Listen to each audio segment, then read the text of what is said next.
Hello, ladies and gentlemen. Welcome back to the Monoxide Podcast. I'm your host, Harris, a.k.a. Monoxide, here with my co-host, Dan, Mr. Gunnick Garage.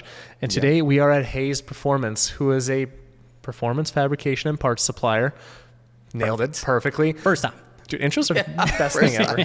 First time. Yeah, that was the only time we did that intro. Wait for the blooper reel to come out.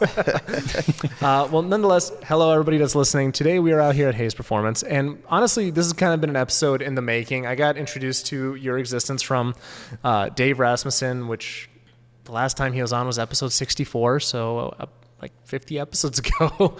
So I'm glad we finally made this happen. But go ahead and tell us a little bit about what your business is, especially when it comes to tubage and such, and what it is you do, especially on the performance side of things. Absolutely. My name is Bryan Haze. I'm the owner of Haze Performance here.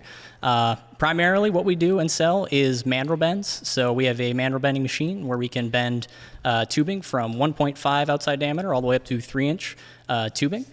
So we sell polished tubing as well. So it's all polished, ready to weld, washed, ready to go. We also have some other products coming out right now. So we're kind of expanding the catalog and getting some more stuff out there and just getting more products. But that's kind of where we are at the moment. And yeah. I think that nails it perfectly. I was talking to somebody else who's in the space when it comes to the fab side of things, and you kind of have everything you really need to build an exhaust, right? Is that a good way of describing it? Absolutely. So if you brought a car into the lift, we could, everything and anything, we could build it right here. I mean, we just had I can't remember the year off the top of my head, but a classic Bronco that was fully restored in here last weekend. And in just the weekend, we were able to build pretty much the whole exhaust from scratch, just from the mandrel bends, V-band assemblies, mufflers. We use a lot of vibrant mufflers, vibrant ultra quiet mufflers for this particular instance. But yeah, we can pretty much in a couple of days have you a brand new custom exhaust ready to go for you. So before we get more into like how how this came to be. You used to be one of the MAP guys, which I think has officially become like 20% of our entire catalog. Yeah, I think so. We've had so many MAP guys on this podcast. So what was kind of your history there? You were there for a little while? Yeah, I was there about probably about 2.5 years in total. I had a little stint in the middle there. But when I first started there, I was the co-founder's assistant. I was Kyle Nelson's assistant. So it was a pretty cool opportunity to get to see every facet of the business, even from accounting to, mandrel bending, the fabrication aspect of it, the CNC machines we had to make, oil catch cans, like EvoX oil catch cans and things like that. I didn't really get to play around too much with the dyno. That's more Kyle Larkin's area, but yeah, it was a pretty cool place to work. But that's where I started out, just kind of all over the place, doing a lot of project management, I guess, and organization of things. Because at MAP, my boss Kyle Nelson would show me like, all right, well, I know we have the material we need in that cargo box over there that's full of crap, and I don't have the time to look through it all. But you go look through it all. So that was kind of my first stint there. And then I left to try to do my own thing. Ended up not being as great as I thought it was and went back to MAP. And my second stint there, I actually got to the manufacturing manager position and definitely got to see a lot more, or got to deal with a lot more of the intricacies of the business. But yeah, it was a very cool experience getting to work there and getting to see all the stuff that they built and still build and how they develop new products and even just like, you would come into work and you would hear something roaring up on the dyno while you're making an Excel spreadsheet, and you're just like, all right, well, I found my break, so you run over to the dyno and go check out. That's going to be such an awesome way to take a break. Like, yeah, when I used to work kind of in that corporate stuffy setting, it's like nothing really cuts it apart. But if you hear an engine start up, it's like, all right, what's going on over there? Oh yeah. And you have an excuse. It's work related. Exactly. So that's cool. And when you get to the dyno, there's inevitably 6 other people standing there. Yeah. So you're going to have a conversation of like, oh, what is that? Who is that? What kind of power are they making? And then they had the actual TV, the TV that would show the readouts and everything right there. So it was a pretty cool place to work. That's for sure. Well, it's like we had Kurt Thomas on as well, and he was talking about like how he built his, car on his 15-minute lunch breaks. Oh yeah. It's like, just the way to go, apparently. It seems like a lot of people cut their teeth over there. Oh yeah, there was definitely at MAP. I mean, one of the things that Kyle Nelson really strive for is like, hey, you don't need to have a degree in this position if you show the willingness to, and initiative to do the duties of the role, then they're more than happy to, guide you in the right direction. Of course, they're not just going to leave you out to dry, if you will. But they're not. You don't have to have a degree exactly to work there. At least that's how it was when I was in Cottage Grove. Still, I mean, I think they still have a little bit of that energy to them, but I haven't too much experience with their actual Appleton facility now.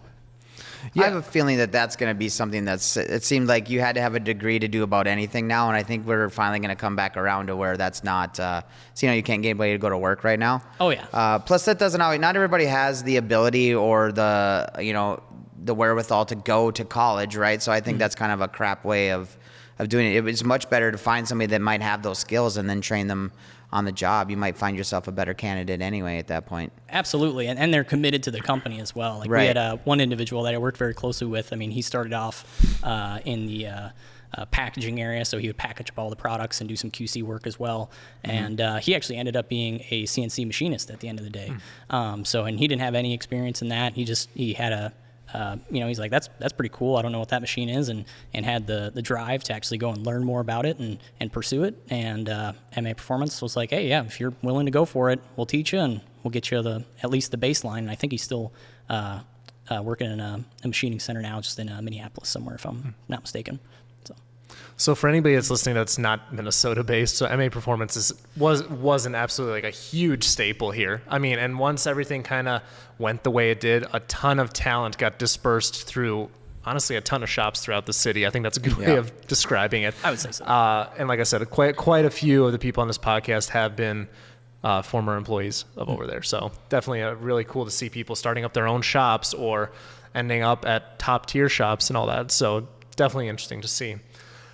What did your learning process look like, right? So how did you end up doing this then? Well, so my time when I was a manufacturing manager there, we had 2 CNC Mandrel benders, and one was very old and one was brand new. The very old one that was refurbished, in quotation marks, was on its kind of last legs all the time. So when I took over as manufacturing manager, there's not really anybody you can just call to be like, hey, can you come fix my Mandrel bender? So you kind of just got to figure it out. And I have a technical background, former technician and all that jazz. So it was me and one other individual at MAPerformance, Jim Thomas. He was the fabrication. He was the head fabricator there and ran that team.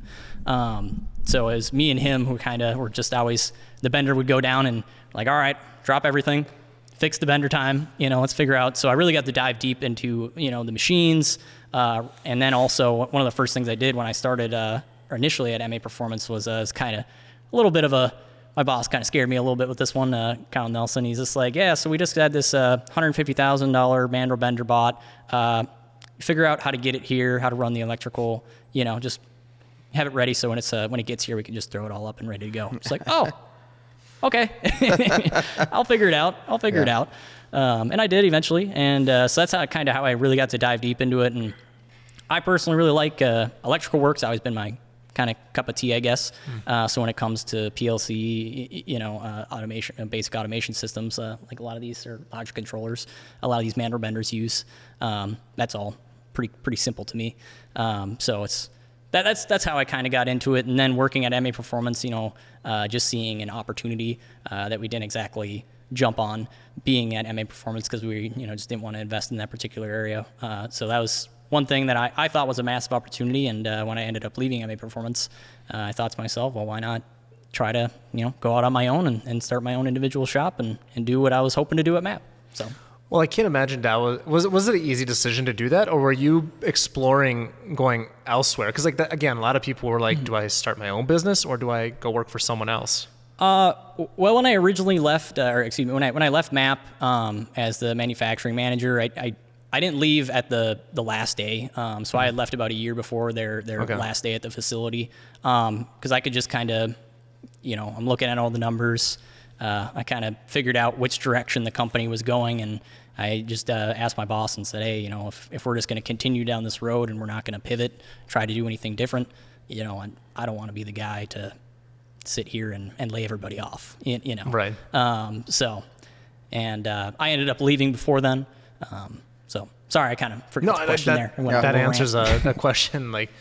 that would have been a tough position to be in as well too. Yeah. We saw that a lot during COVID as well too. Yeah, that was the other fun part. It was I was the manager there when that was all going down, and a lot of people had a particular view on vaccinations, and a lot of other people had a very other particular view. So we're just trying to be like, hey, let's just work. Let's just figure out something where we can all come to work and be happy and go home, and So then, what did the first few months look like? Like, how did you decide to go this direction then? Like, you just enjoyed doing this that much, and you're just like, you know what, I'm gonna try to be the best in this space, or what's that mentality kind of look like? Well, how do I put it? Looking at the numbers from kind of having a Century College, community college business background, I could just see the opportunity, and I was like, wow, it's there's a very large opportunity here, and I always knew I wanted to, like, at MAPerformance, we build a lot of cool bolt-on stuff, but it's a lot of the same stuff, and that's manufacturing, and it's all fine. But you kind of get sick of building WRX downpipes, it gets old after a while.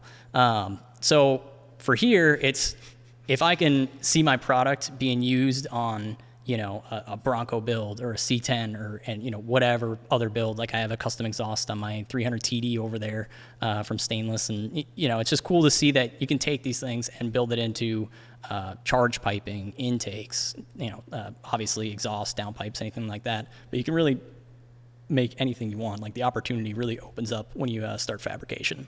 Mm-hmm. Well, you had said you had kind of a good, being in that position you're in, you're able to bounce around all the departments. So you see where things are selling, what's selling. So that gives you a little bit of okay, I get out now. This is where I think that hole was. Yeah. So that works out. There was things that could have been done better at MAP. Like one of the things I really pride myself on is like washing my tube. Like at MAPerformance, you buy a Mandrel bend and you just get a Mandrel bend in a cardboard box that's covered in lubricant, and it's just all nasty. You got to wash it. It's just not very fun. Whereas a lot of fabricators or shops, they just want to buy the tubing, get to welding right away. They don't want to waste time washing everything out and Scotch Brighting it and all that stuff. So that's why with my product, I always like to wash everything first so it's clean, ready to weld. And then I also have an orbital tube polisher. So it polishes the whole outside of the tube, makes it all look nice and fancy. So you can get some nice, weld-pouring clips if you want. I mean, I'd imagine that saves people a lot of time too then.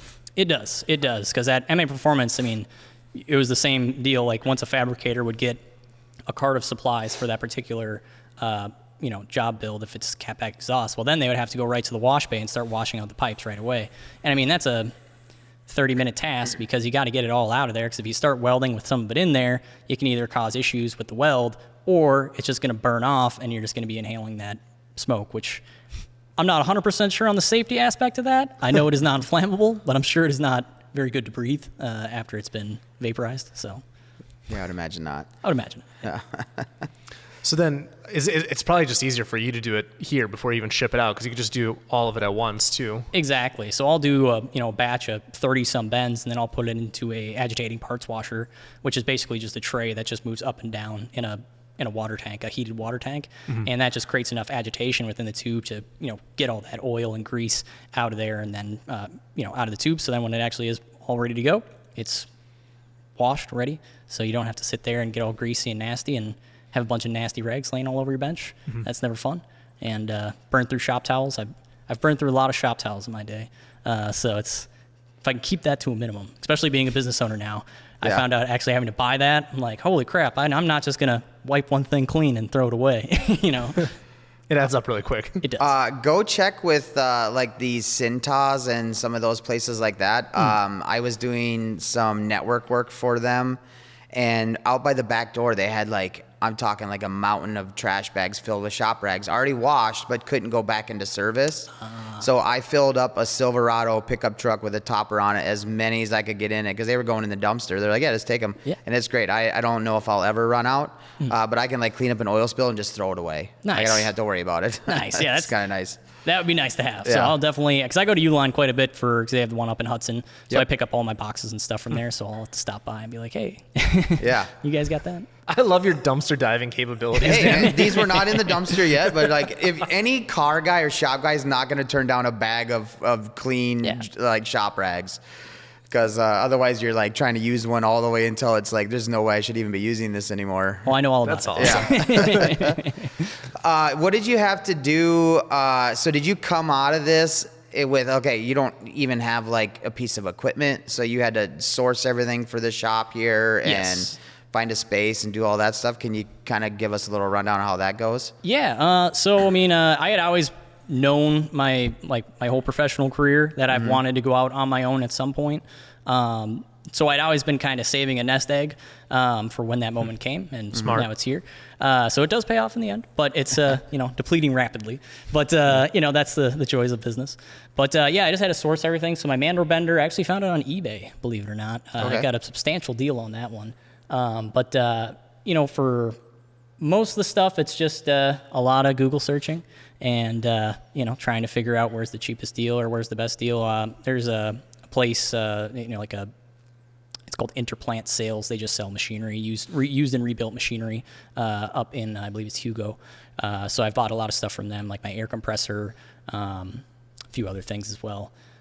So that's where I found that. And especially when you start talking to, I did a little bit of purchasing of engine machining equipment at MAPerformance. So I kind of knew, because usually how you purchase that stuff is you go to like a distributor. You're not going to the actual vendor itself.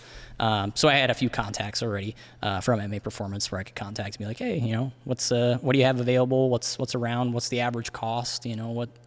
So I'm not going to go out there and buy a ridiculously expensive bandsaw or something like that, or get screwed over.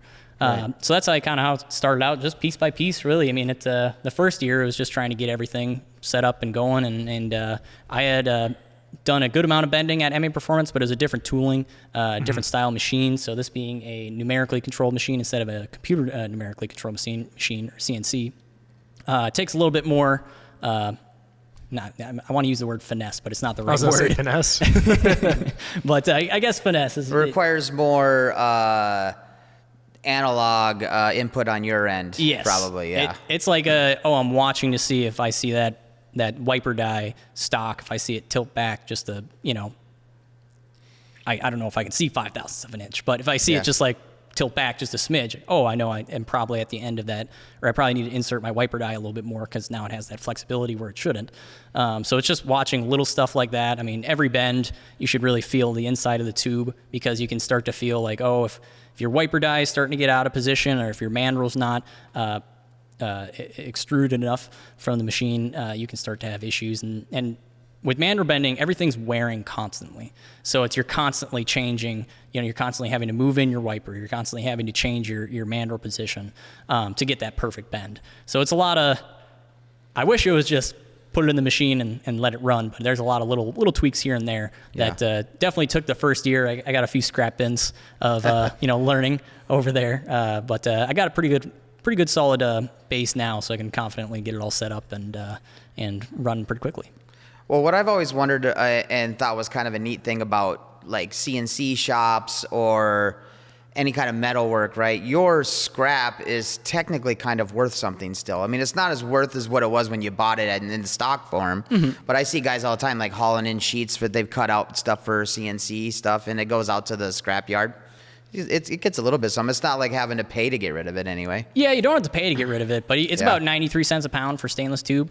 Okay. I think it's less for stainless chips, because if it's stainless chips from like a CNC machine, they have a lot of coolant actually in there, so that adds to a lot of the weight. So they usually pay you a little bit less for the chips, but I don't have too many chips here at the moment. I don't have any CNC machines or mills or lathes or anything like that yet. One day. Yeah. But for just like a cut tube that's just that long, scrap tube that I should keep, but I would have a mound, to the ceiling if I did. Well, that's when it's worth something, when you have the mound. Exactly. But so you can always bring it over to JR's Recycling over in Invergrove. You can always bring it over there and get recycled as well. Okay. So. Before we get too far into the show, I wanted to take a moment to talk about Razohood. If your daily driver is having issues, aka your beater you got off Craigslist, Razohood's telemechanics and AI tools can help you diagnose and solve the issues you may be dealing with for a fraction of the cost. All you have to do is add your car to the Raise a Hood garage to get started. You can provide the AI tool, also known as Gus, with the specifics of the issues you're having, and it'll help you narrow down what the culprit is. It's a great way to bounce ideas off of to figure out what actually might be the problem. You could then select from a variety of solutions to explore the cost and difficulty of doing the repair yourself versus taking it to a shop. If your car doesn't have detailed solutions yet, that's totally fine. Just go ahead and add your car to the garage for free, and that'll let the Raise a Hood team know what to focus on as they continue to develop and grow. If you want to try out Gus or chat with a telemechanic, go to raiseahood.com and add your car to the garage to get started. Use code MONOXIDE-FREE for a 1-month free subscription, or Monoxide20 to save 20% on a 30-minute call with a telemechanic. Let's get back to the show. So what's the next year or two look like for you then? Expansion wise, what are some more things you're trying to offer going forward? For expansion wise, the next product line that I'm going to have, that I'm going to be purchasing, is going to be AN fittings. So I'm hoping in the next couple of months here, I'll have those on the site, so that, you can build any coolers or anything like that. I would also love to hire, a full-time fabricator to be in here, to have, be building exhausts all the time. That's kind of one of the things that I would really love to do, but at this point in time, it's just if I have a fabricator, it's, some fabricators, they're willing to do the bending stuff and shipping and more monotonous tasks. It's about finding the right person, but I would love to have a fabricator in the building, and then just like I said, growing and fittings. And then if I had a fabricator full time too, I could start sourcing laser cut tubing for mufflers, because with the muffler you have the perforated tubing in the inside, and then the glass pack. So I've found a few companies that do that style of machine work, but it's just, once I have that person in here, I feel like it'll open up a lot of doors for more fabricated products, like I said, a fabricated muffler, bullet style, all that type of stuff. Flanges as well. I would love to have flanges.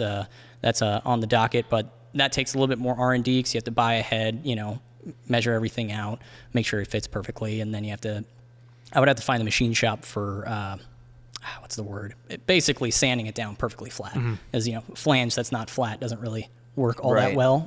So.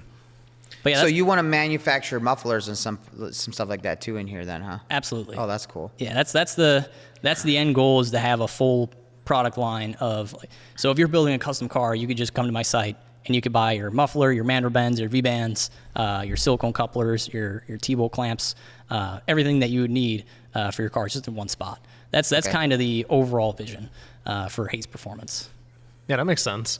So, a lot of stuff you do, is it more for individuals or for shops, or do you have a lot of individuals just buying stuff? Surprisingly, every once in a while you get an email, from a guy who wants a particular bend, which we don't really do too much custom bends, because it's just for setting up the machine for certain sizes. If you're just changing it for one bend, it's not worth it at that point in time.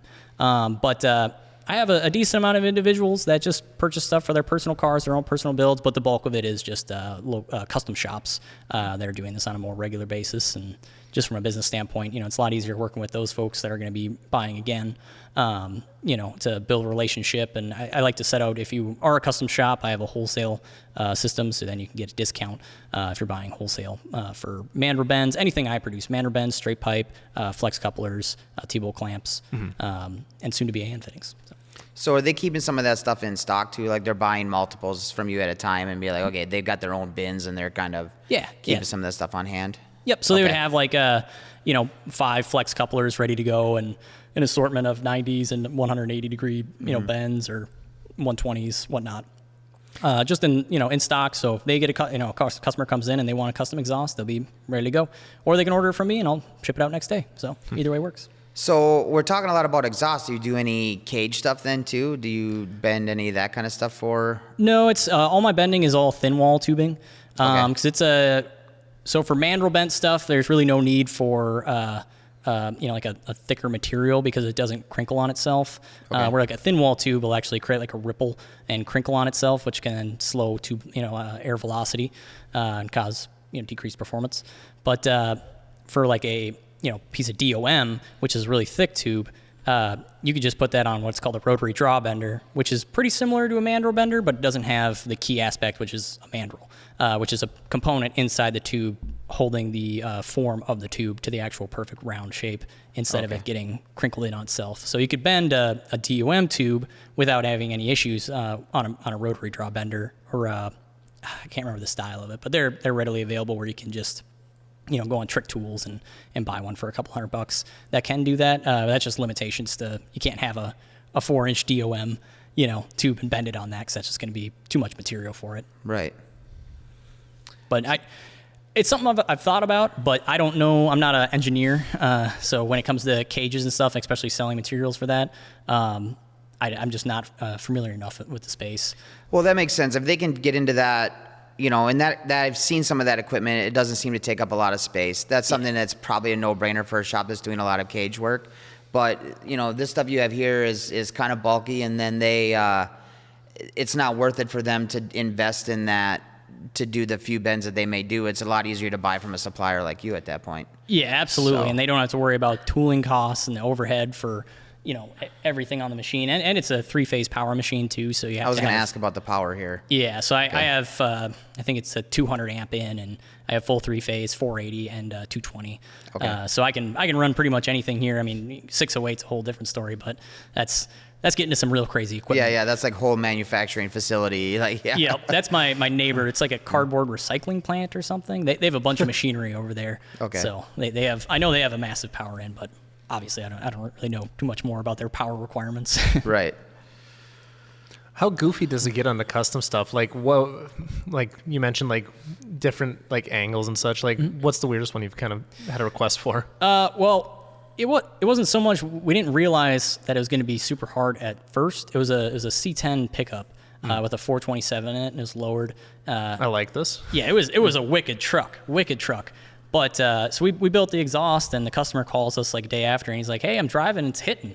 It's hitting the axle." And it's just like, "Oh, that's weird." I mean, we test drove the car and put it through its paces, and we didn't think we heard anything, so it's just peculiar. And then bring it on back, we're looking at it, test drive it, we're not seeing the issue. And I talked to the customer again. He's like, "Well, when I put my 4-wheeler in the back, and when I put my super bike in the back, then it hits." And it's like, "Oh, well, I just assumed you weren't towing things with your muscle truck, But now that we know you're towing things with the muscle truck, right, well, we got to move that exhaust up basically into the frame, and then we actually had to oval out one of the 3-inch tubes, 2.5 tubes, because it was just such a tight fit that there was just no way that it wasn't physically possible to fit that size tube through there. So we had to oval that one out a little bit, but that was definitely it's just one of those things where you're dealing with the customer and you're just like, well, you got to tell me these things if you're putting 800 pounds of stuff in the back. So I would have never imagined that they would be, putting actual payload into the cab or into the box of the truck. Cause I've never seen that before. I think it's awesome personally. Yeah. but yeah, that was one of those things where it's like, well, if you just would have told me this in the first place, it would have been an easy one to fix. Yeah. But other than that, though, there's always just little, especially with custom work, there's always something little. The last Bronco we had in here, it's just like one of the brake line breather lines there was just no other place to put the exhaust, so we had to move some stuff around, and the shop owner was just like, well, it didn't have to go that way, and it's like, well, to make it fit without hitting, it does. Right. But there's always those little things, especially in custom work, but it's definitely cool to see, because you're kind of, the opportunities are open, so you can build anything, and it's pretty cool to see when it all comes together. Like we called it this Bronco exhaust. We had a big X pipe in the back under the bed, so we call it the quadrupus exhaust. So because it was, I don't know, it just looks like a little octopus kind of thing, but it's cool to see it all come together, I guess. That's awesome. So then, do you see yourself doing a lot more of that as well, especially if you were to bring someone else in here? Absolutely. I would like to have a backlog of cars. That'd be nice. I would like to only have cars in here that I'm working on, though. Don't want to have them stacked up in the lot.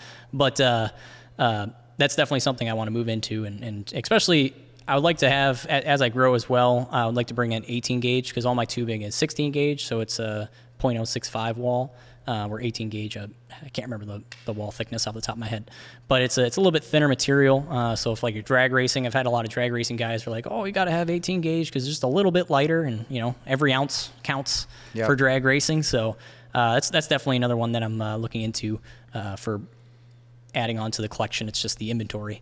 You know, the inventory overhead is the hardest part with that one. I was going to ask that, right? So like what kind of investment does it take to get something like this going, right? Because I can't imagine this is something that me and Dan could start doing in a weekend.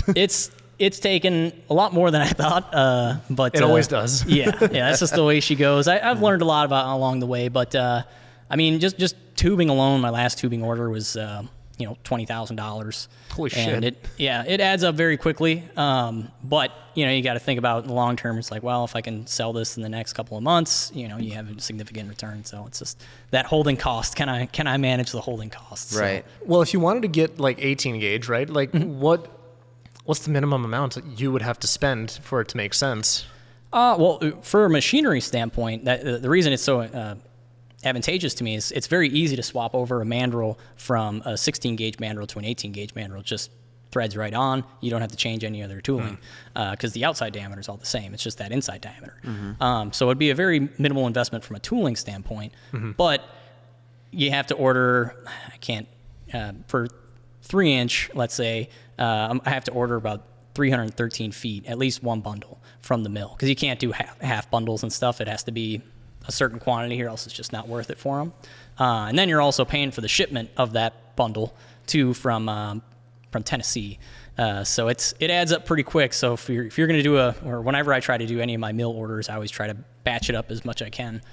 So it just minimizes the actual transportation. So you would try to cost. get 3, 2, and 1 inch or whatever. I guess what's the most common that you're getting? Right now, as I'm selling, surprisingly, 1.5. I think a lot Okay. of hot rod guys are building stuff with 1.5. I didn't think I would have as much sales in 1.5, but yeah, definitely that's probably my hottest mover right now. 3-inch is about the same as 1.5 though, so it's equivalent. That's the majority, or yeah, they're about the same 1.5 and 3-inch, which So is 2 just, is probably your least common then? yeah. My 2-inch as well. My machine was originally used for handrails.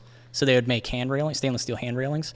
So my 2-inch tooling is a little bit wider radius, or CLR. So you're not going to be able to use that bend in as tight of a situation as like a 1.5D style bend. So I think that plays a role into it. But with the tooling cost being so expensive to get a smaller CLR, it's just one of those things where it's like, well, I don't sell too much of it, so it works for now. But hopefully, as things grow, I can get more tooling and have more options. Well, that's one of the things that comes to mind, right? Because like him and I are doing this drag and drive in April. Oh, by the way, listeners, we're doing a drag and drive in April. Shout out to We Mike. haven't picked a car yet, but we're planning on competing. Yeah, when they reached out to us, Dan was like, "We're in. Do we have to let you know what car we're bringing?" And I'm like, Dan, what are you thinking about right now?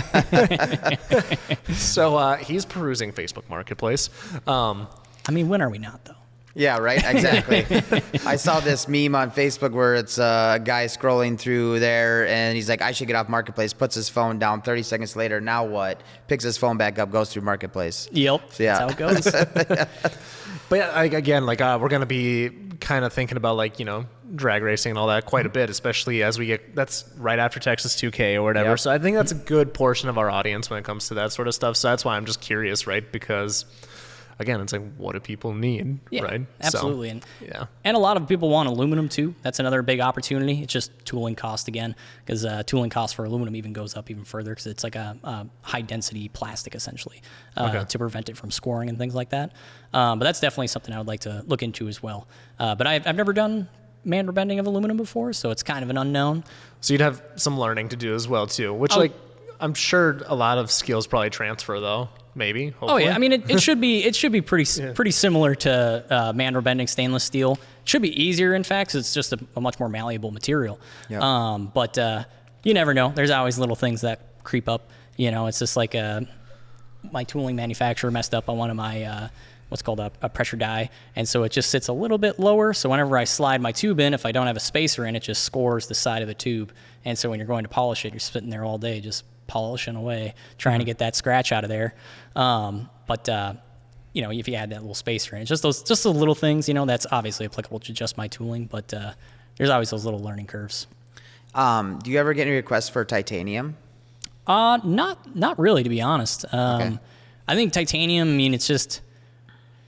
it's so expensive. I would love to Yeah. bend it, but I think I looked it up one time and it was like one stick, 1 20-foot stick. So they come in 20-foot sticks, is like almost $5,000, and that's one stick, you know. And so if you mess up one bend, you know, it's a big expense.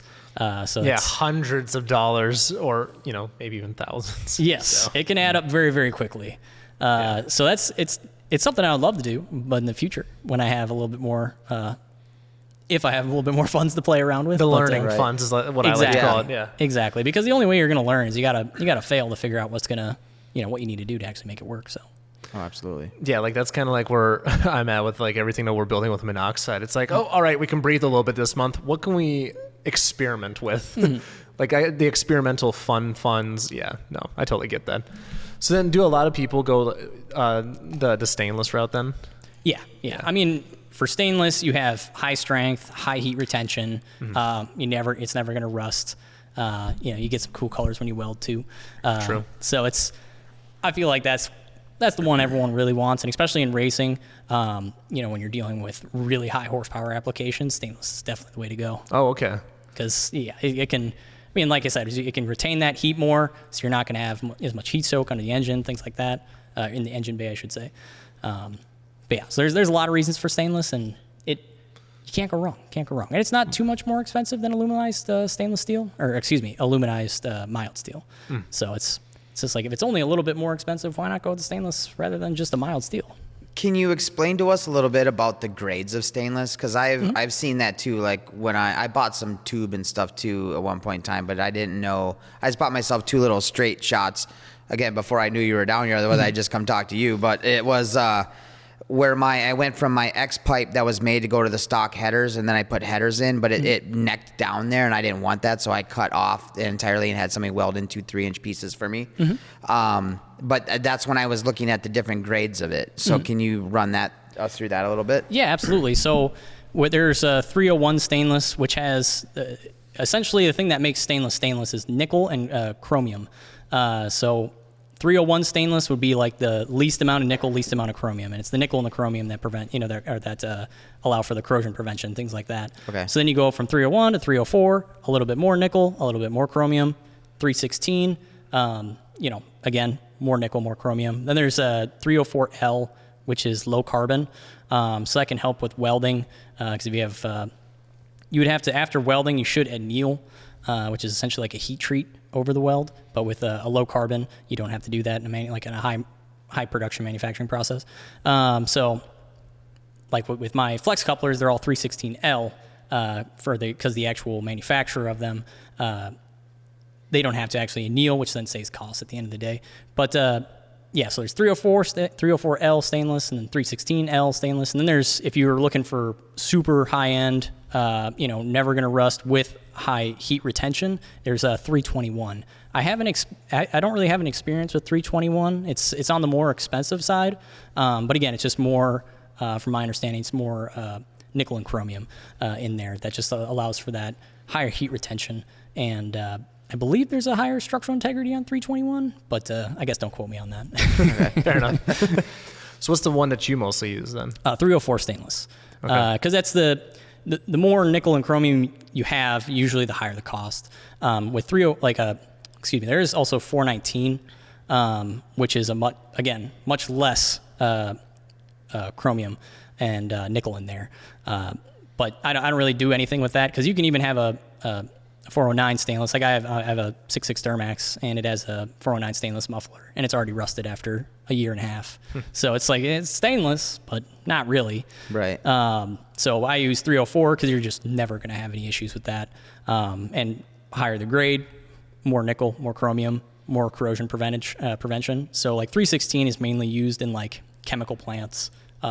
Marine applications use it a lot from the acidity of the salt water and things like that. Okay. So that's kind of the lowdown on stainless grades, I guess. Yeah, I think 304 is what I see most often. That's the most common for automotive use, because it's just like any more than 304, it's not 100% necessary. It's good to have. Cost efficient sort of deal. Yeah. Exactly. Right. So Does anybody that's know the what bulk the of it. Cybertruck's made out of? 304 stainless steel. Is it really? Yeah. All right. Okay. I think they used 304L on the Starship one, on the actual spaceship. But yeah, it was kind of funny if you look at the original. It was the original Starship. They had like a water tower company contracted to do their welding.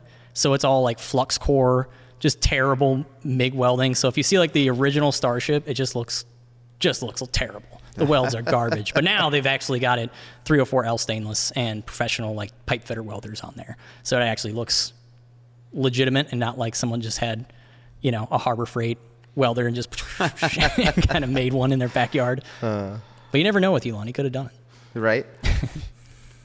Yeah, no, I love learning about like little things. Like these are like the little niche things. Like there's so many aspects to a car that we really don't know about. Like you talk to somebody in Fab and then they might not have any clue what the tuning guys are doing. It's just it's definitely a wide variety we get on here. So that's why I'm kind of glad to learn a little thing or two, because Dan might know these things because he's old. There's all kinds of. I mean, if you even want to get down to like, there's a whole specialty just in bushings. Yeah, you know what I mean. There's there's got to be a nerd out there that knows everything about bushings. Oh, dude, and you know what? I actually watched like a whole suspension video the other day on the HPA channel. Do you watch HPA at all? Not really. Not too much, no. Yeah. No, the High Performance Academy, dude. It's just like they go so into depth with some of those guys, but yeah, that's a fun one to watch. I'm curious, right? So like, where does your education come from? I'm assuming you being a business owner, you're still trying to learn things. Yeah. Like, when you clock out, because you totally have a punch card here. For sure. Like, what does that continued education look like, right? Because obviously there's probably a goal in your head you're trying to get to in the next like 5 or 10 years or whatever. How do you get there? Because I'm sure you're doing some self-learning, self-taught stuff. Oh yeah. It sounds ridiculous, but there's a thing called the Tube and Pipe Journal. It's a very interesting magazine that you would not expect. It is all just tube and piping manufacturing.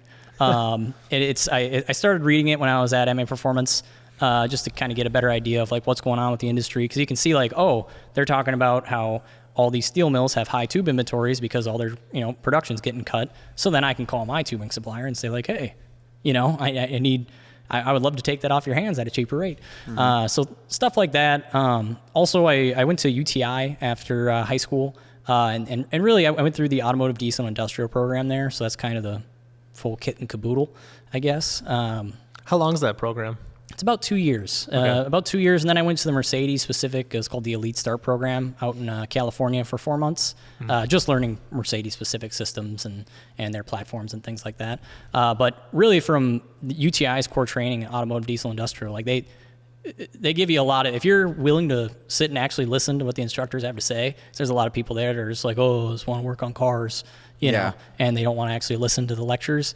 But if the teachers, I mean, there's some stuff that I still think about them like, oh yeah, I remember Mr. Klingzik telling me that in a lecture a long time ago. That makes sense now, and then I'm actually seeing the correlation in real life.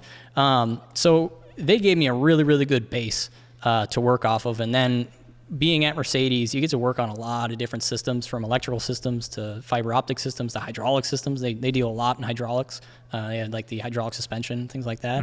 So that was kind of cool to see. Yeah, the kind of for me going forward, it's a lot of YouTube videos, believe it or not. That's what I figured. Yeah, like Titan CNC. I watch their stuff all the time. What was it? Titan CNC. Okay.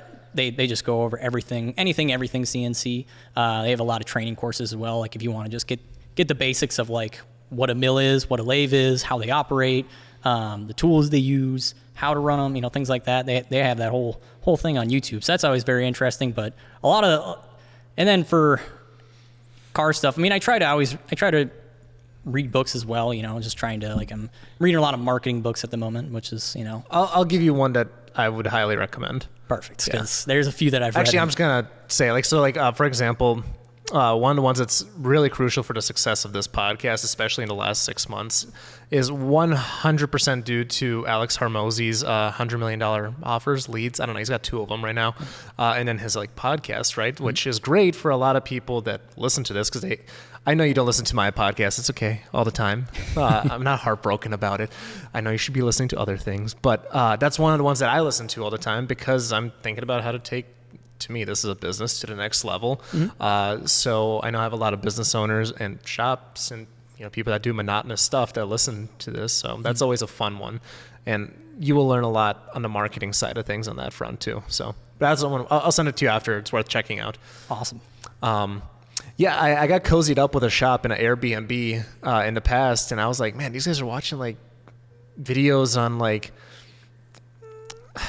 think it was like not tooling, but it was kind of like some new welder or whatever. Like, you know, Like an Everlast laser welder or something like that? Something like that. Yeah. Yep. And then some other thing comes up and it's like, they're just like paying attention. And I'm hearing all these words that I haven't heard since like high school chemistry, like argon and all this. I'm like, I don't know shit about this.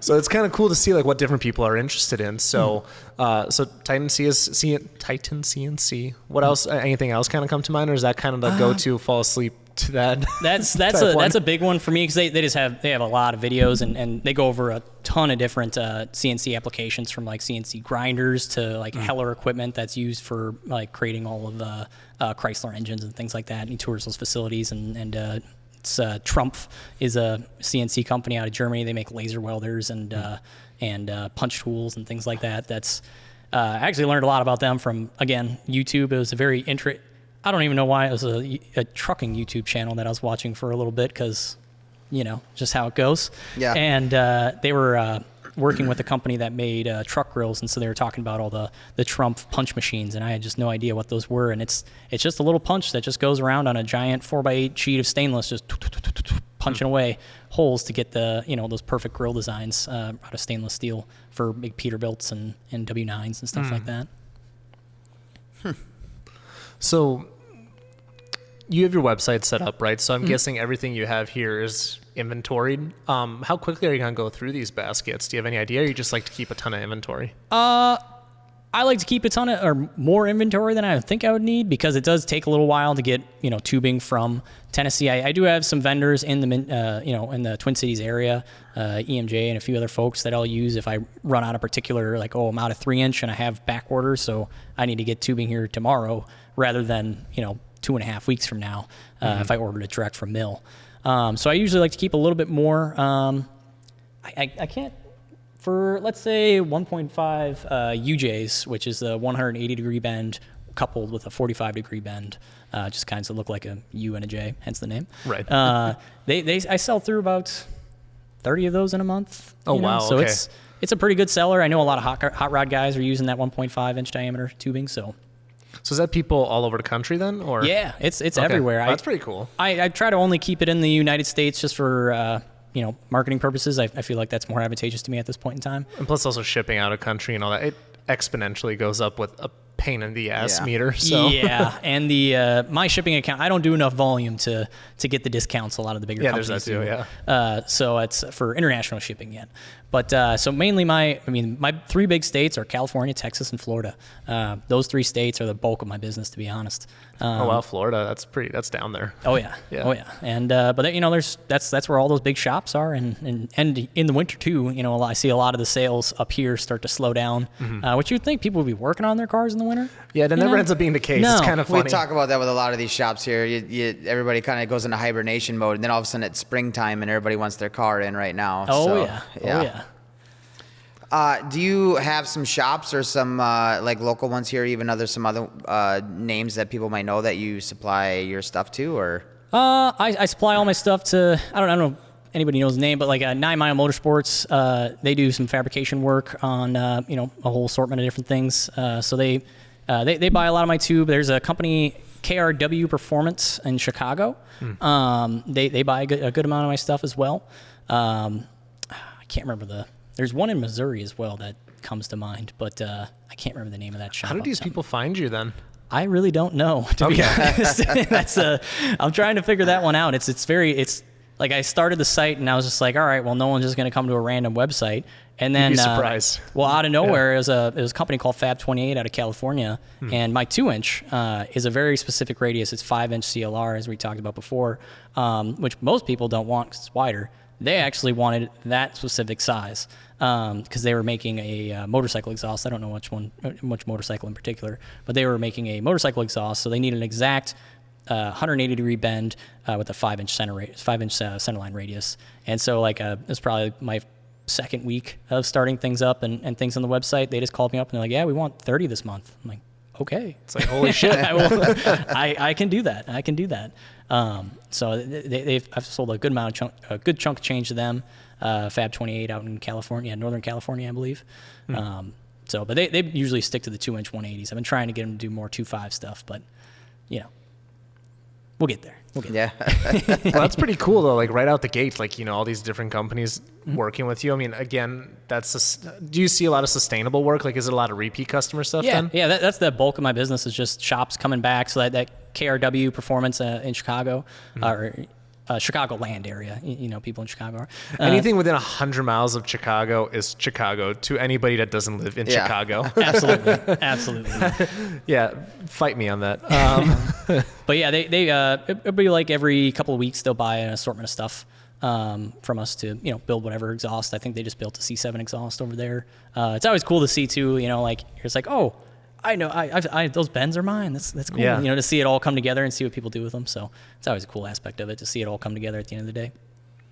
What's your kind of like competitive advantage then, right? Because like, is there a lot of people in this space? I'm sure there's small shops like you across the country, but there's only for small shops that do this kind of work. There's not many. okay, because it's difficult to get into. Yeah. There's a high entry cost.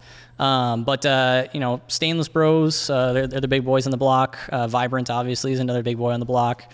So they're the ones I'm kind of gunning for. But my competitive advantage would just be much lower overhead. So I can actually get a little bit better on the sales price.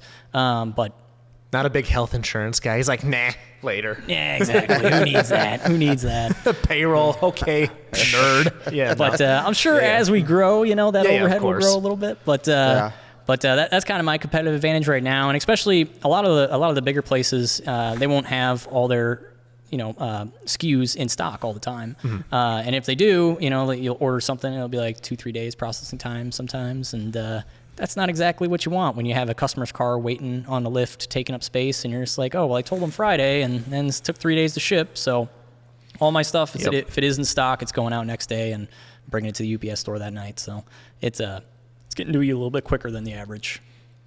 Well, that's an all too common story that we hear with shops, especially during, like, again, these last few years, with the global supply chain and everything. It's like, all right, got your car in the lift for what was expected to be a month, and then it turns into 3 months, and then 6 months, and then every little thing adds 3, 4, 5 days. Like, if we're waiting for you to ship your stuff out for 3 days, it's like, all right, cool, I can't do this until I do that. Exactly. So, yeah, that makes sense.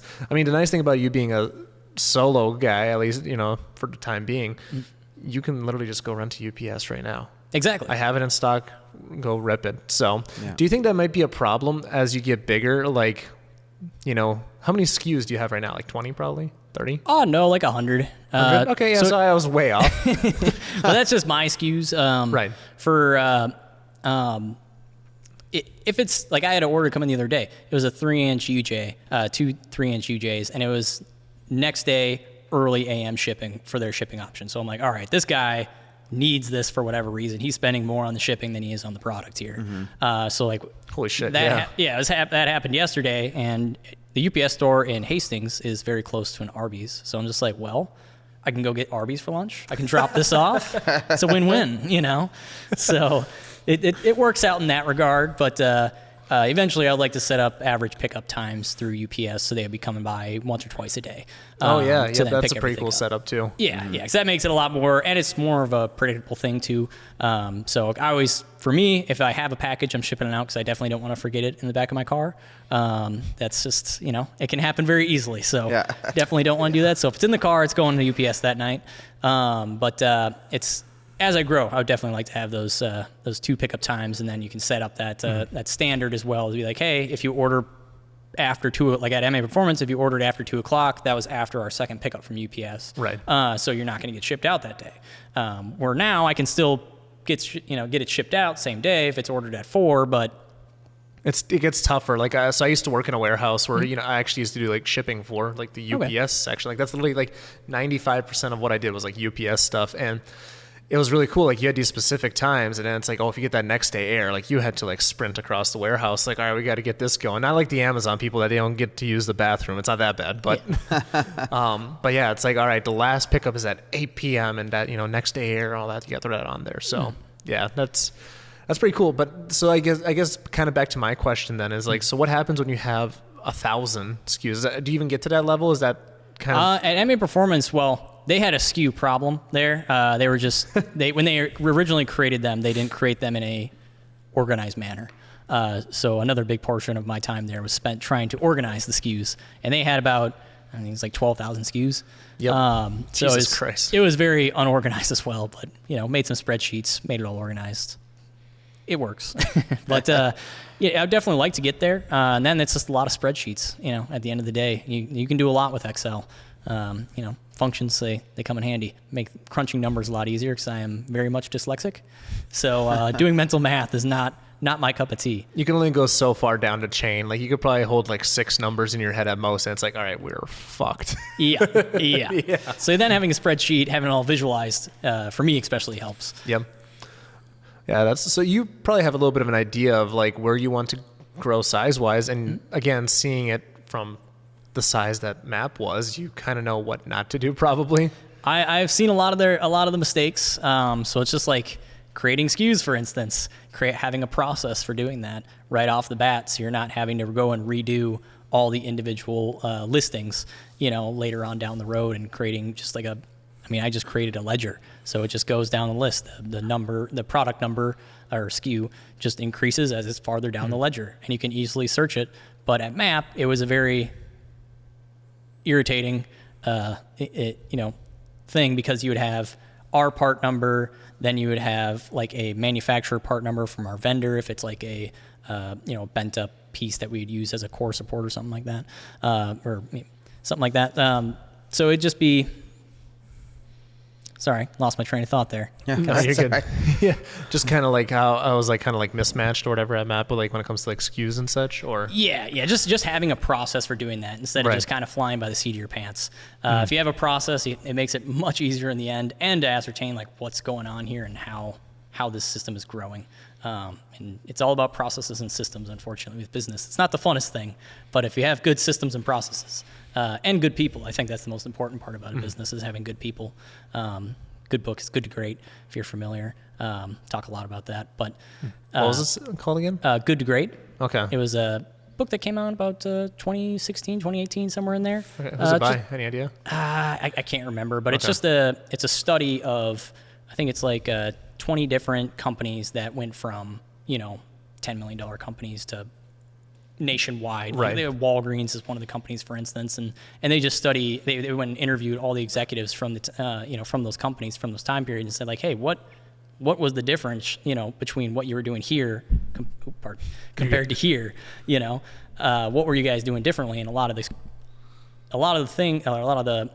things that kept coming up was you got to have the right people on the bus, because if you have the wrong people on the bus, everyone's just fighting, you're going nowhere. But if you have the right people on the bus, then it just naturally goes in the right direction. Which at MAPerformance, there's at the end there's a little bit of wrong people on the bus, but which happens. And again, I know we're kind of getting into like the business side of things too, but like one of the things that Alex Hormozy discusses, which I brought up earlier, is like, one of the reasons like you see like companies get rid of their bottom 10% performers is because it just kind of brings everything down. You bring down the overall average, but if you just keep doing that, the people that are better just long story short, it's good to work around people who are high performers. Yes. And you kind of need that too. And I think you see that a lot, especially in the automotive world, where things kind of start to trickle off for some companies. And then it's like, oh man, these guys used to be great 10 years ago. And then you get other companies that are like way better than they were 10 years ago. It's like, shit, they used to be the cheapos in this market. Now they got a high quality product. So yeah, a little tangent.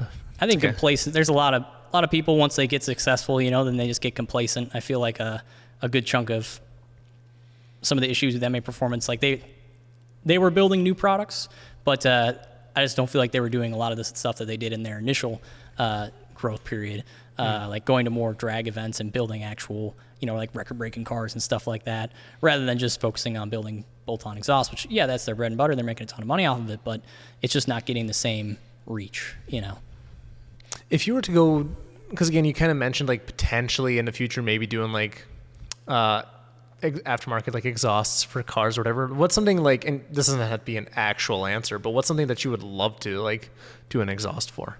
I would love to build an exhaust for my GTI. Fair enough. Because the GTI, I love my GTI, but it's just not the best sounding car in the world. Yeah, the guy that just bought mine, I was just telling Dan on the way here, he got rid of the muffler on it. Oh, boy. And he sent me a video. He's like, I fucking hate it. I'm like, that's why.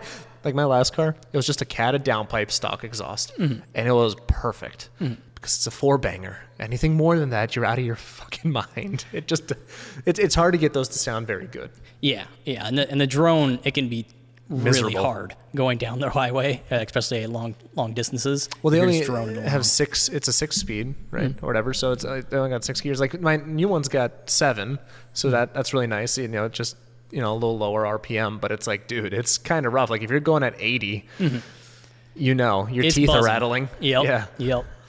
But I just put poly motor mounts in mine as well, so it's buzzing. It's buzzing.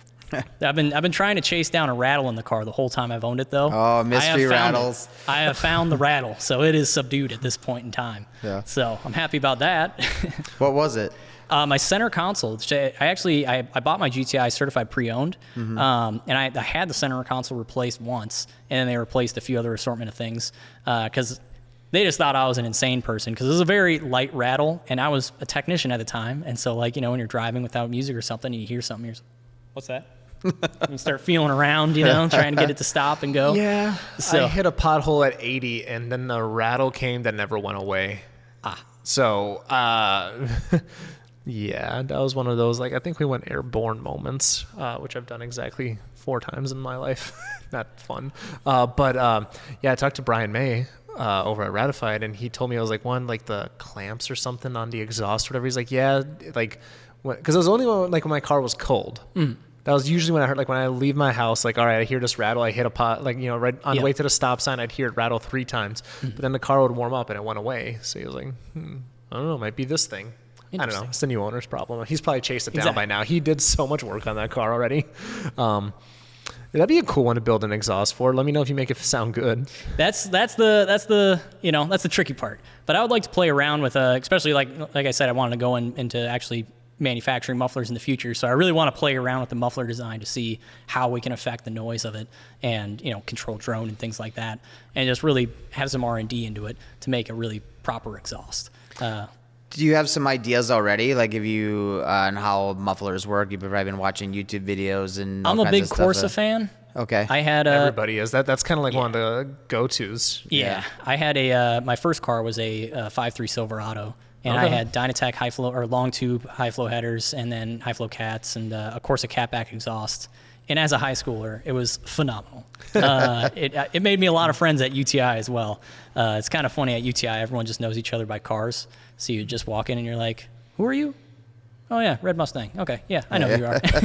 But so that was with that exhaust. I mean, you'd be cruising down the road and on the highway, and it'd be no issue at all, no drone, and then you would step on it. And you're like, whoa, that just really woke up. So I would really love to figure out kind of how that I think it's reflection technology that they use in their mufflers. I would like to learn more about that, but I've been trying to find books. I've been trying to find something on it, and there's not much information on it. So I would just buy one and cut it open. I was gonna say, it's time to start buying stuff and cutting it open. Yeah, honestly, that's the first thing you would do, and then figure out how it works. Yeah. But I mean, why not? Just go find someone.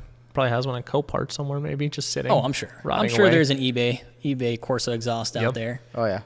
Well, if I find my old truck, I want that truck back. That exhaust. Just was drop awesome. your VIN on the podcast. Somebody will find it for you. It's happened before. Not a VIN, but yeah, people have found cars before. White Silverado, 2009. Yeah, I cannot wait for this thing to get big enough. Be like, hey, here's this person's old car from 15 years ago. Anybody know who it is? And just get some random Puerto Rican email me like, yeah, here you go. It's over here. Okay, whatever. Okay, swing and a miss. Dude, that's one place I really want to go is Puerto Rico. Yeah. Yeah, the car scene down there is fucking insane. I'm just trying to think. Of Whistling Diesel's been trying to find a skid loader that got stolen from him for a while now. That's a tough one, dude, because that one's probably hidden in the middle of nowhere. Yeah. It's probably somebody at 60 that stole it. Yeah. It's possible. Whistling Diesel, you never know. If it happened however many years ago, I mean, if that person was 30 at the time, now they're 50, 55. If it's in the middle of nowhere, they have no friends. Okay. Anyways. I'm just trying to think logically here. You know, I had a whole train of thought. It's completely gone now. But Sorry. nonetheless, I feel you there. so cutting up Corsa exhaust and all that. How difficult would it be for you to get into that? I mean, I'm sure that's got to be some product development that goes into that, and obviously understanding how to do it. But do you have a rough idea of like the trajectory on that? Oh yeah, I know how generic mufflers are built, you know, and you can use different pack materials to dampen the sound and get a little bit different tones and things like that, and how much packing material there is. So if you have a wider oval, you know, with more packing material, obviously that's going to dampen the sound more. Whereas like if you have a bullet style muffler with just a minimal amount of packing, with a perforated tube in the center, you're going to have obviously less sound dampening at that point. So that's like kind of the very basics. That's where I was really hoping there was a book on like, 'cause I've tried like Amazon books for like sound design and like how to affect sound, but I can't find anything. So if anybody has a muffler book, I think that's Big Muffler trying to keep that quiet. you know? probably, Yeah. probably. I'll figure out their secrets one of these days. There was a double one in there. He's like that, keeping it quiet. Yeah. There was a double one in there. God damn it, Dan. Yeah. Dad jokes. What do they do with what do they typically pack in there? Is that like a fiberglass material? Or? Yeah, the majority of them are fiberglass materials. Some are stainless steel mat, like a stainless steel mesh, kind of like what you'd use to like clean dishes and stuff. Yep. It's actually a funny thing. Our Evo X catch cans at MAPerformance, we were actually just using like the stainless steel scrub pads as a baffling system to catch the oil, and it works great. It's a phenomenal system. So it's just one of those things where I'm ordering this, and I'm like, why am I ordering 100 of these stainless steel scrub pads? Like, why am I doing this? And I had to ask Kyle, and he's just like, it works great. Trust me, we've done it for years. So it's I've seen a lot of them with that in there, to be honest with you. That might just be the standard, I think, for catch cans. It works. It works great, and they're cheap. So why not? You know, Right. If it's not broke, don't fix it. What goes into building a quality exhaust? It doesn't have to be TIG welded. TIG welded, I feel like, is just that extra artisan style, I guess. But a quality exhaust is you got to have a sufficient amount of sound dampening to control that drone. You know, because if you're driving down the road and it's just bah all the time, no one's going to want to drive that. It's going to sound like crap. You know, it's just going to annoy everybody. But then also you got to think about, I was actually just talking to one of my friends about this the other day, is about the mounts themselves. You know, if you have really rigid, hard exhaust mounts, well, that vibration is going to transfer up into the vehicle.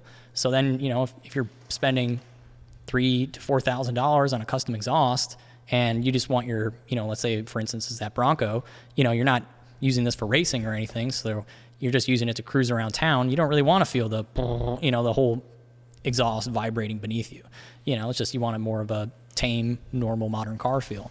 So it's little stuff like that, and it's every application is different, obviously. So if you're trying to build an exhaust for a race car, well, then you're probably not even going to have any muffler in there, because you want to just have as much flow through as possible. And less things to go wrong, especially if you have on race cars, you know, if you blow up a turbo or something and then a bunch of oil gets packed in there. It's like my GTI when I had my IS-38 blow up on me. There was a good couple of days of driving around very, very smoky trails behind me, getting all the oil out of the exhaust system. But going back to what makes a quality exhaust is I really believe in stainless steel. I think it's a phenomenal product for exhaust, just from its heat retention, its strength, and you know, obviously being in Wisconsin and Minnesota area, plenty of corrosion and salt up here, so you're never having to worry about that is a huge benefactor as well. So anywhere up here, I don't know why you would build an aluminized, you know, mild steel exhaust, just because you're just going to have rusting issues in the future. Whereas if you can pay a little bit more for stainless and never have that issue in the long run. So that's kind of what it takes to build a proper exhaust. So are you just like overhead pressing all these things? I mean, I can't imagine these are light. What do each one of these tubes weigh? They're not that heavy, surprisingly. Okay. It's probably like 30 pounds. Okay. I believe. What are those, 15-foot sections? 20-foot sections. 20-foot so they're all sections? 20-foot sections. So you can carry them pretty, now in the bundle form, very heavy. But I have a forklift out back, and you know, you can kind of get creative with the forklift sometimes and make it work. Yeah, just deadlifting a pack of 20 of them. I have been a little overzealous sometimes, and I'm like, I can pick up that side bundle and get that out of there, like slide out a piece of cardboard or something. It's a bad idea. Don't do it. Just get the forklift. Let's think longevity of the spine. Yeah. Back's not going to like that tomorrow morning, that's for sure. Can you give us? So we've been talking about all this for a long time. I probably should have led off with this. Can you explain to us like what goes into a mandrel bend? So you said there's something that you have to insert into the pipe that kind of helps keep it shape. Yeah. So Okay. there's a mandrel, which essentially you slide the tube over, which just it's a well, I can grab it if you want. Sure, why not? Be a little bit easier to explain. Yeah. It's nasty, but you know, it's the beauty of manufacturing. So you have a mandrel, and essentially you have to set the depth of your mandrel just before the point where the bend die starts to curve in, because essentially if you have it too far back, you're going to get an ovaling effect, and if it's too far forward, you're going to end up snapping these flexible ball heads off that keep it in that perfect round form as it goes through. So that's you would insert the tube over this piece, and then this gets put through a bend die and a pressure die and a clamp die, which it's kind of hard to explain without seeing it. I'm a very visual person, but Yeah. You got any bending you could do right now? unfortunately, I don't have the machine up and running. It's set up for 1.7 or supposed to be set up for 1.75, but I'm dealing with the tooling issue with my tooling company. Right, yeah. Getting that resized. So unfortunately, I don't have anything set up at the moment. Yeah, fair enough. But next time. Next time, yeah. Yeah. I'm gonna come over here and watch you play with your tubes. That works. I don't know. We got to come up with a company slogan over here. Yeah. I don't know. Well, one of my buddies, his name's Nam. He had a great I worked with him at MAP. He actually was our tube bender, the tube bending operator. He worked at MAP for a long time. He's a guy you should talk to as well. He's done a bunch of Crown Rally stuff and driving What was the school name again? stuff. Nam Naugan, I believe is how do you pronounce his last name. Super cool guy, super fun guy. He made half the you'd be sitting at MAP typing away on a spreadsheet, and it's an industrial facility. It's pretty loud, and then you'll just hear him belching out singing whatever, like Michael Jackson in the middle of the day, just having a good time. He's a great guy to hang around with. But yeah, sorry, I went on a tangent there. About No, you're that. good. No. He has some cool cars though too. So another person to talk to if you get the chance. Yeah, sorry, I lost my train. So does that kind of cover the whole process, or were you halfway through it, or No, that kind of covers it's it? pretty much the whole so essentially the almost messed up there. Yeah, get that bad boy closer. You're almost perfect. There we go. We're fisting. All right. Perfect. But the clamp die connects to the bend die, and then that rotates around like clockwise essentially. Yep. And then the pressure die essentially keeps the tube pushed up against the bend die, and it moves forward with the tube itself to prevent slippage from the clamp die itself. Because that's a lot of force that you're bending this stainless steel tube around. Yeah. So that's kind of how that works. It's hard to explain without Visually seeing showing it. Yeah, I expected more of that thing to be bendy than just the end of it there. It doesn't seem like that much. Yeah. My 3-inch one, I have to go to a 6-ball. It's currently a 3-ball style like this one, but I have to go up to a 6-ball because I'm just getting a little bit more ovaling at the end of like a 180-degree bend than I would like to have. So that's one of the things with my next tooling order, getting from them. So it's always a lot of purchase orders out, unfortunately. Yeah. So it's just the tip that bends. Got it. Yep, Yeah. just Gotcha. the tip, and then everything just kind of drags around it. So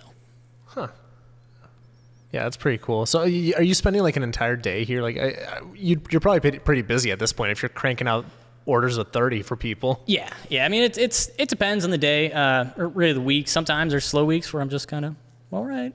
Watch a YouTube video. I got my inventory set up. I got some Facebook posts put out and whatnot. But most of the time it's just moving and grooving. I have too many projects as well.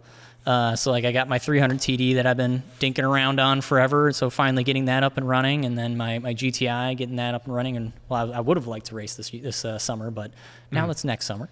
When you say race, like more like Mexico or more No, I want to do time attack. Time attack. I would really love to do time attack. I was a big Gran Turismo guy growing up. Okay.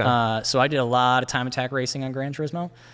So that's where I would really like to go into, and that's always been like the goal with the GTI is to get into time attack events, and especially with Grid Life now kind of blowing up like it is. Granted, we'll see if I can get in for next year because that place is always, every time I've tried to buy a ticket, it's like packed.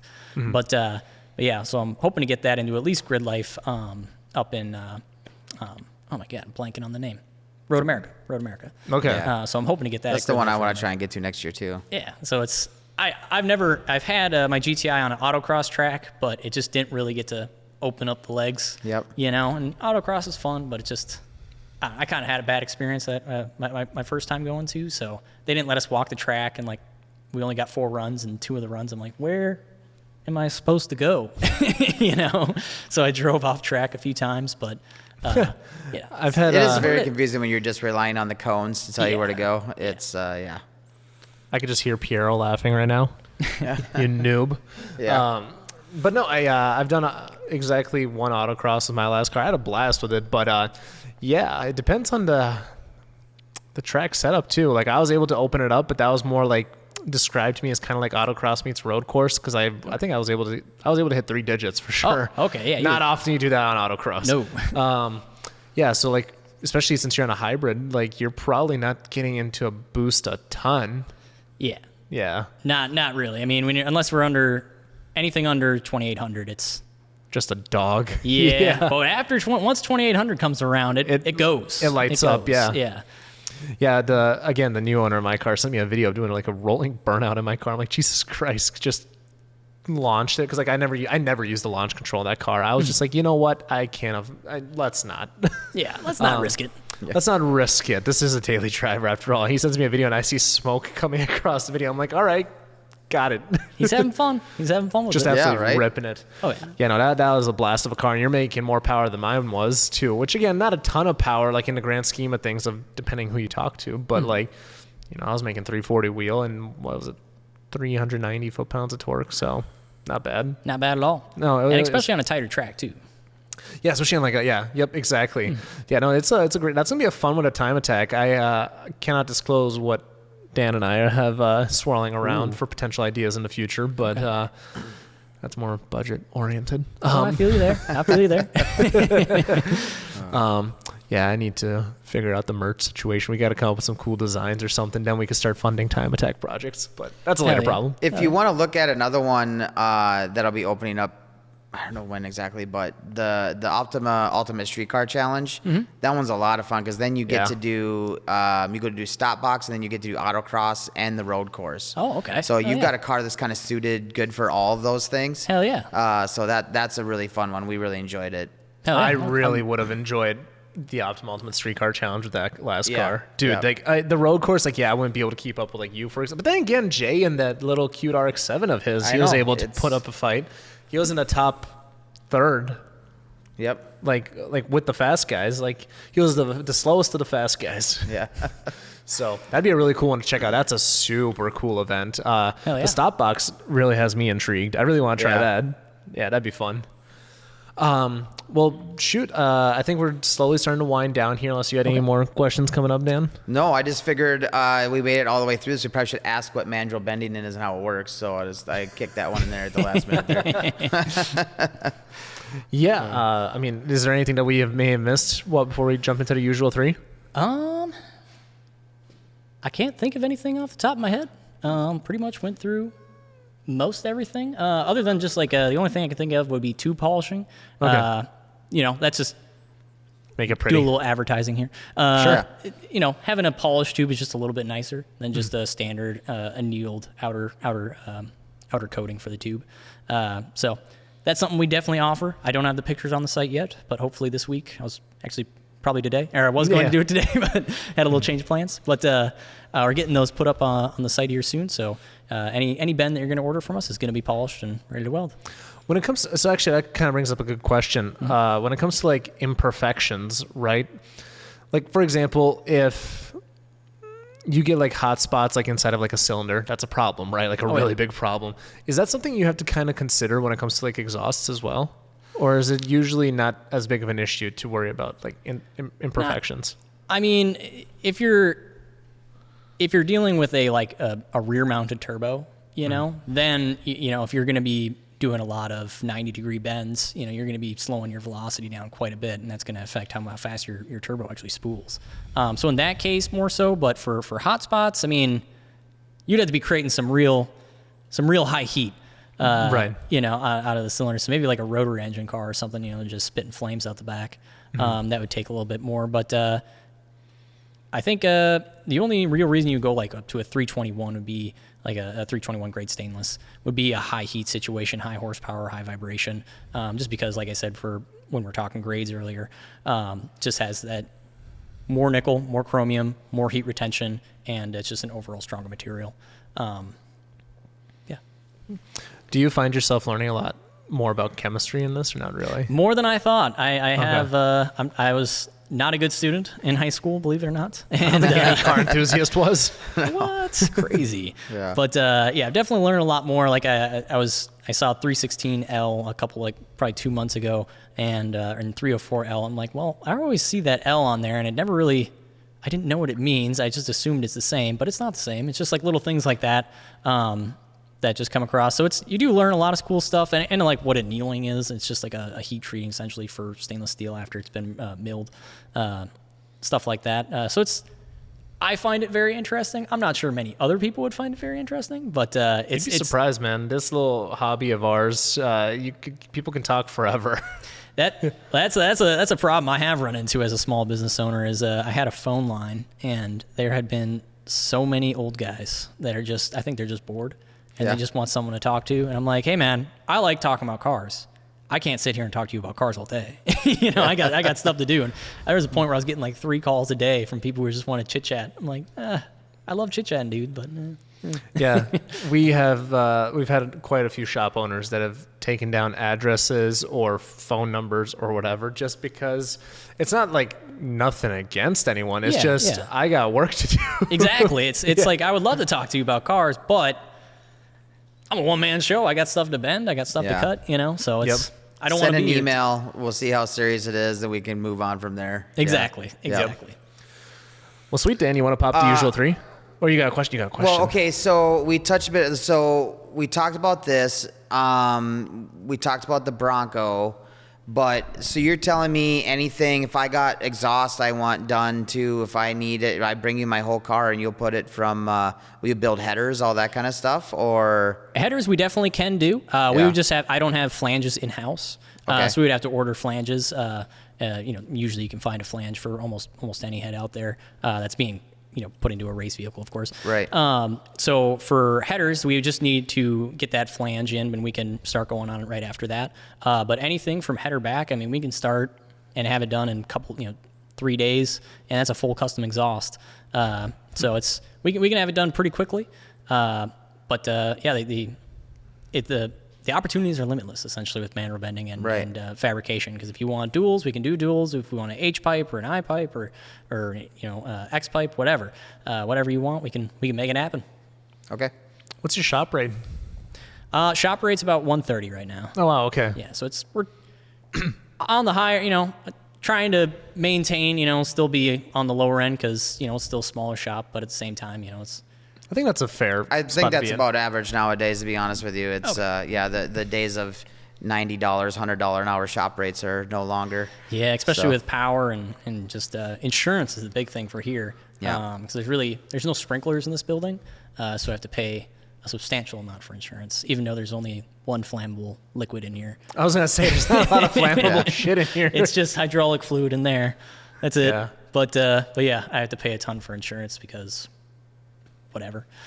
But, that's ruining everything these days. I mean, even racetrack fees. We were just talking with Michael Morgan down at US Air, and their rates are going to have to go up now next year because they're having issues with insurance. So everybody's raising their rates, and it's getting to be rough out there. That's just the way she goes. Yep. That's just the way she goes. We just got to adapt with the conditions that are given to us. Yep.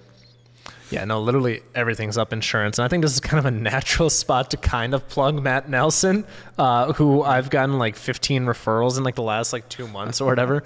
And he even saved money on my insurance. This is not somebody that pays me by any means like to advertise. Although he should, I think, at this point. I know at this point. I mean, I get like a kickback of like Amazon gift cards, which basically just funds the SD cards for this show.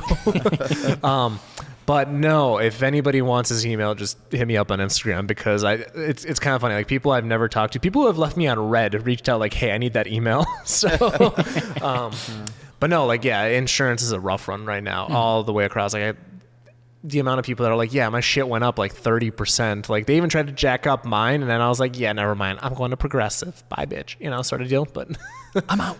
yeah, no. But sweet. On that note, Dan, rip the usual 3. All right, at the end of every episode, we like to ask our guests to pick 3 cars. We need a daily driver, a track car, and a show car. Okay. We'll see how many of these are going to be Mercedes-Benzes.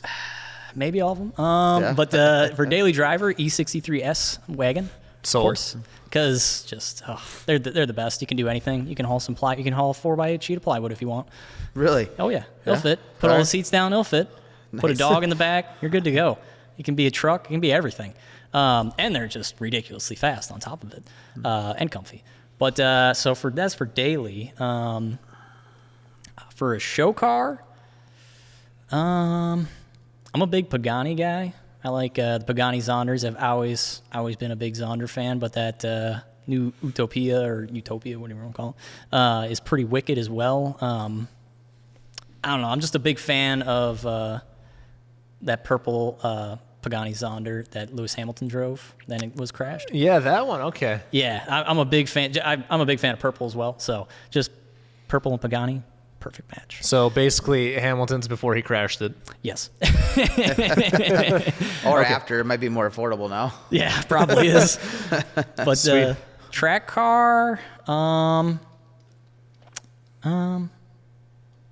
do love my GTI, even though I haven't gone full blown on the track yet. But I think an AMG Project 1, if you're familiar with that car, everything that I've seen from that car, I mean, they're breaking records at the Nürburgring right now with it. It's pretty wicked. I believe it has the curse system too, if I'm not mistaken. Remind me again what that is. That's like the go fast button in F1. Where it, yeah.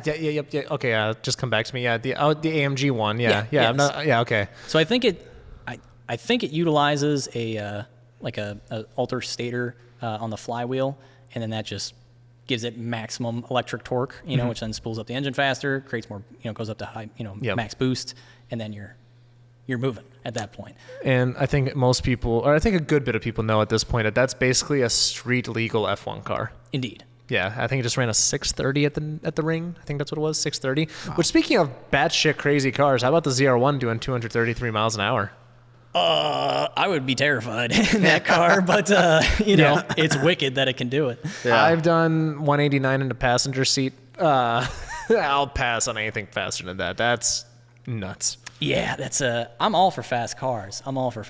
But that's a whole different level of fast. I like being able to bounce off stuff to slow down. Yes. Let's. If he went off that oval, that's. I'll pass. I'll pass big time on that. That's a good choice. I think I've only heard that once or twice on a show, maybe. Hell yeah. People I mean, forget they're about all that one. kind of Mercedes because Pagani has a Mercedes V12 engine in it. Yeah, you finessed that one in there. Of course. Not bad. Of course. Well, sweet. On that note, where can people find you? They can find me at Haze Performance, or Haze Perf, performance abbreviated, hazeperf.com. They can find all of our products there and kind of more of what we do and what we have available. We also have Haze Performance on Facebook and then Haze Performance on Instagram as well. Sweet. Yeah. You're a big F1 guy then, or no?